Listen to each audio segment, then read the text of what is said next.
Paiement carbone. La Côte d'Ivoire perçoit 15 millions de dollars et s'impose comme un modèle en Afrique, une avancée qui renforce la crédibilité climatique du pays sur la scène internationale. Lors d'une conférence de presse à Abidjan, le gouvernement ivoirien a officialisé la réception d'un second paiement carbone de 15 millions de dollars, soit près de 9 milliards de francs CFA, versé par la Banque mondiale.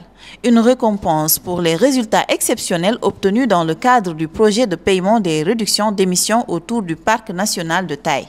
Au total, ce sont 50 millions de dollars cumulés qui ont été perçus par la Côte d'Ivoire en reconnaissance de ses efforts pour réduire 10 millions de tonnes de CO2. Une prouesse saluée par la Banque mondiale qui positionne la Côte d'Ivoire comme le premier pays en Afrique et le deuxième au monde après le Vietnam à avoir exécuté intégralement un contrat carbone avec le Fonds de partenariat pour le carbone forestier.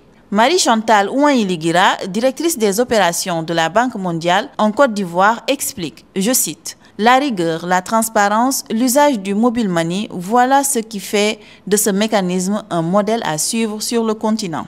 Ce système novateur permet un paiement direct et traçable aux bénéficiaires. Déjà, plus de 12 000 personnes, dont 10% de femmes, ont profité de ces fonds avec de nouveaux versements prévus dès juillet 2025. » Pour le ministre de l'Environnement, Assahoré Konanjak, au-delà de la performance contractuelle, c'est la crédibilité climatique du pays qui est aujourd'hui renforcée. Le projet PRE est aussi un levier de transformation sociale. De nombreux ex-braconniers sont aujourd'hui devenus des gardiens de la biodiversité. Un véritable changement de mentalité à l'échelle nationale. Avec ce succès, la Côte d'Ivoire ouvre la voie à de nouveaux marchés pour ses crédits carbone, tout en affirmant son leadership africain dans la lutte contre le changement climatique.